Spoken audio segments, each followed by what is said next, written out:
Hey, what's up? I have some comic reviews. And before I shoot off into them, I know this is coming up late, but I hope everybody watching this had a Merry Christmas and just enjoyed spending time with the families, eating good, getting a few good gifts out of the deal, and just, really take time to appreciate what you got and don't take none of it for granted. Certainly a lesson that needs to go around a whole lot more than just people saying it. But, Christmas has come and it's been good here for the most part, and I hope y'all's was too, and I hope you have an excellent New Year as well come next weekend.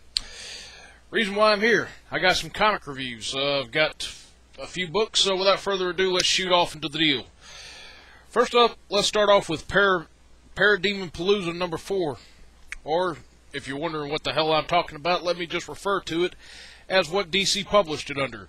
Justice League number 4. That's right. Our Palooza continues with hordes of parademons just swarming all over a lot of the major cities of Earth, and the Justice League is gradually coming together, and now we have Aquaman joining the fray. We start out this issue, of course, with a lot of the deal with Cyborg, and his dad put these pieces on him, and now he's finally come out, and he's Cyborg, and he winds up fighting his way in with the Justice League, and Aquaman emerges onto the scene. Now, I've really liked all the characters with the exception of Hal Jordan. They decided to model him after Ryan Reynolds. Bad idea. But in one of those regards, I'm kind of glad that they did, because Aquaman very well makes Hal just shut the hell up. Like a lot of people, I made fun of Aquaman for his ability to talk to fish. But with this issue, Hal Jordan sitting there just giving him shit about that, and guess what? Hal Jordan backs his power up pretty well. This is the best demonstration I've seen of this silly little power that Aquaman has, and shows exactly that he's a force to be reckoned with. There's a swarm of these parademons coming out over the bay where most of the league is at, and all these sharks just suddenly jump up out of the water and have a feeding frenzy, and it makes Hal Jordan shut the hell up, which I'm pleased about. And we finally round out this issue with Darkseid himself finally showing up on the scene. This is setup material, and they've been building up to Darkseid. The build-up, I will say, has been good. Jim Lee's artwork is terrific, and Johns has a pretty well handle on most of the characters. But Darkseid, he's had a bit of a redesign. It's tweaked, but it's nothing really different than what we've seen in past incarnations of Darkseid. But it's still a pretty solid issue, and I do say that it is worth picking up. Speaking of this weekend, I also managed to get caught up with the first 4 issues of Batman now that I had the number 1. We moved on to number 4. Batman has just recovered from fighting the Talon, the hitman for the Court of Owls, and we get a little more into this organization's back history. And this kind of Masonic type of conspiracy has been building up in these issues, and Bruce elaborates to Dick while examining the remains of one of his ancestors that he feels that his parents' death might have been not just a random mugging, it might have been an organized coup.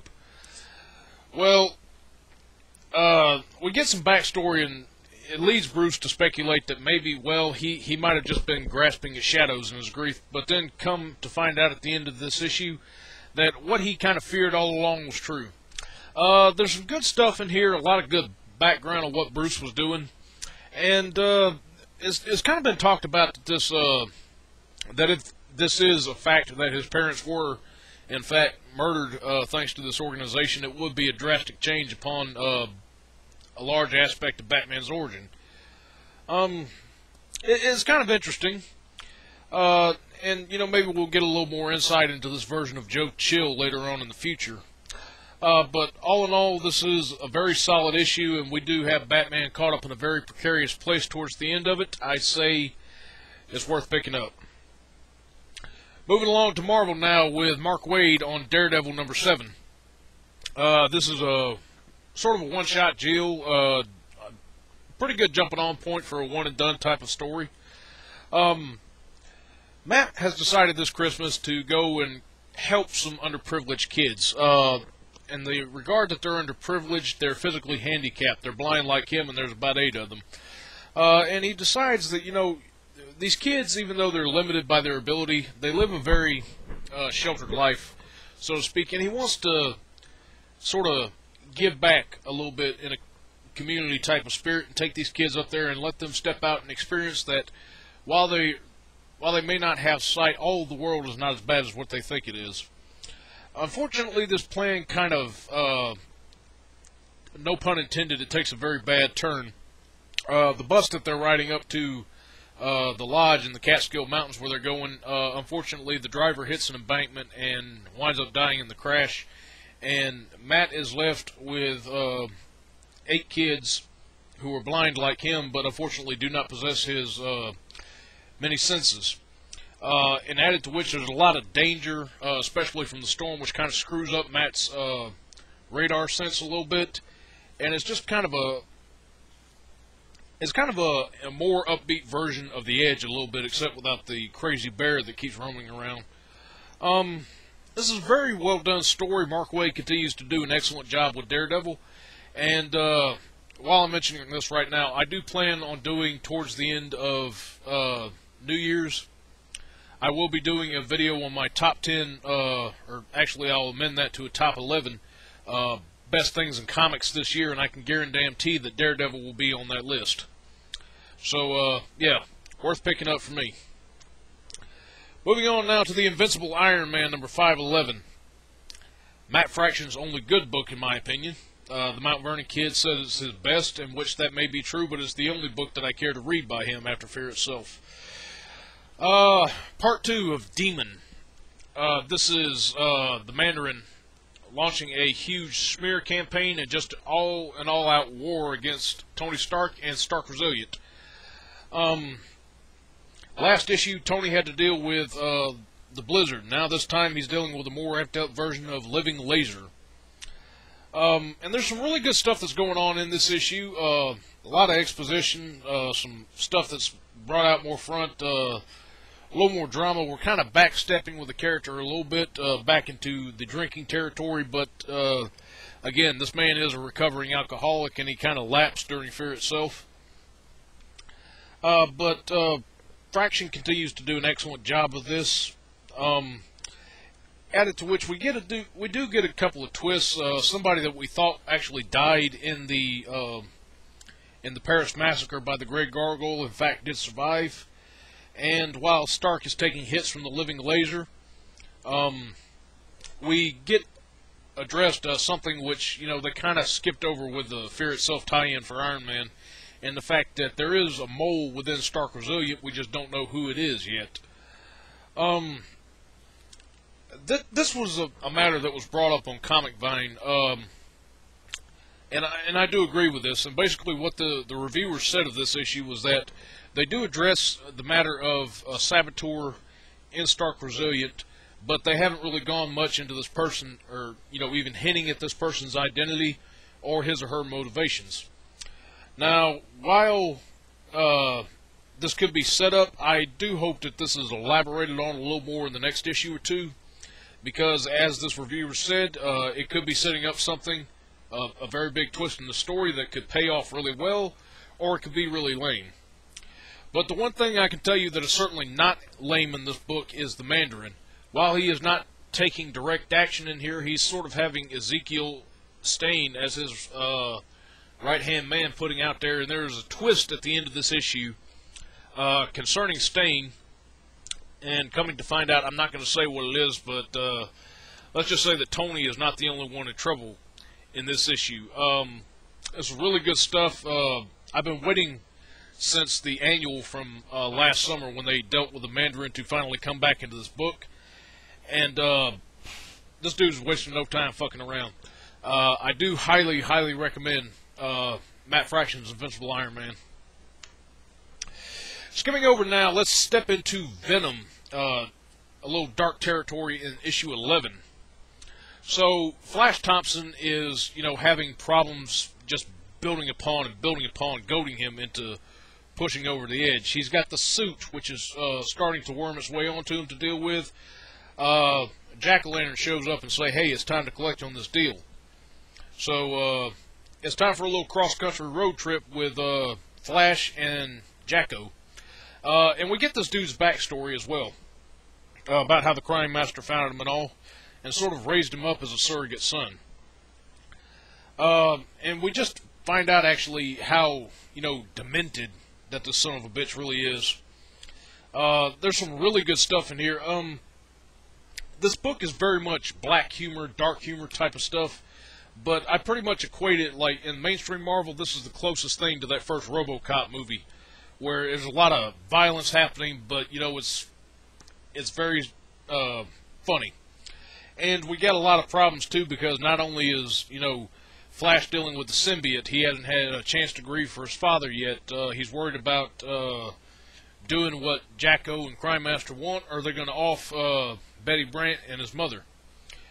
But added to which, too, there is still the matter that he did go AWOL, and Captain America is looking for the person in the Venom suit, not knowing that it is Flash Thompson. And, Captain America has had enough of this crap, so he sends a very big heavy hitter after Flash. And he's, Remender is wasting no time bullshitting with this. He's getting to the heart of the matter and just building up a lot of tension, which is going to, it's going to hit the fan very badly in the next few issues. So, terrific job on this one. I absolutely enjoyed it.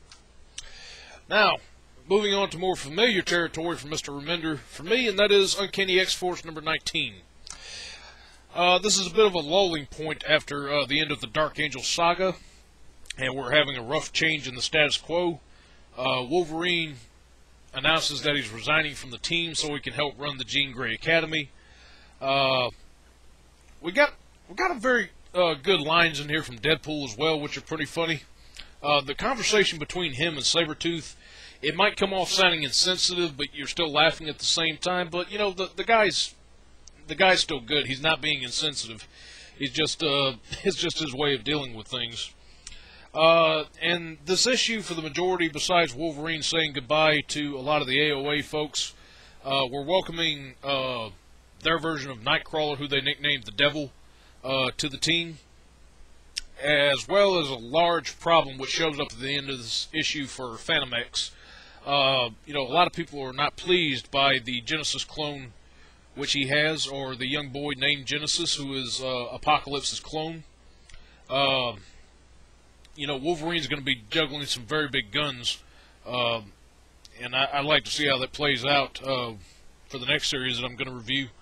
But, yeah, this is very good stuff, and it's setting up for a very interesting story, new story arc from here on out. So, yeah, I'm raving about this. Still good stuff. If you ain't with this, now's a good time to jump on with it. And finally, for my pick of the week this week, lots of shits and giggles, a comic and a cartoon, a little more crazy version of Tiny Titans that Marvel has. Jason Aaron's Wolverine and the X-Men, issue 3, my pick of the week. This issue primarily focuses on Quentin Quire, a.k.a. Kid Omega. We start out with a little flashback of a conversation between Cap and Wolverine about what we're going to do with this little punk after the trouble that he started up in Schism. And, he's going to make this kid pay for what he's done, to be sure. And while all this is going on, we're still contending with the inspection with the school and just all the crazy stuff that's gone on. The two inspectors have turned into a Wendigo and a Sauron, and are fighting each other. The Hellfire Club's making trouble for the school, and then we have the great big Krakoa, which lives beneath the Institute. And we sort of get to the bottom of what this thing's deal is.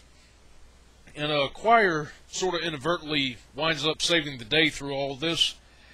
And the Hellfire Club itself, Caden Kilgore, is dealt with very hilariously at the end of this issue.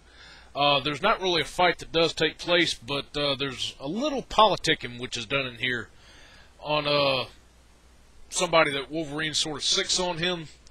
And I was just laughing the whole way through with this issue. I will say, and then we do get a very interesting twist.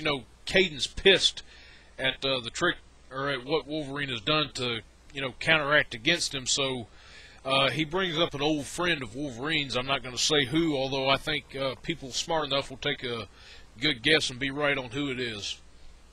But Wolverine and the X-Men, one I started out not really being crazy about in concept at first, but this has turned out to be a really good read, and that's why it's my pick of the week.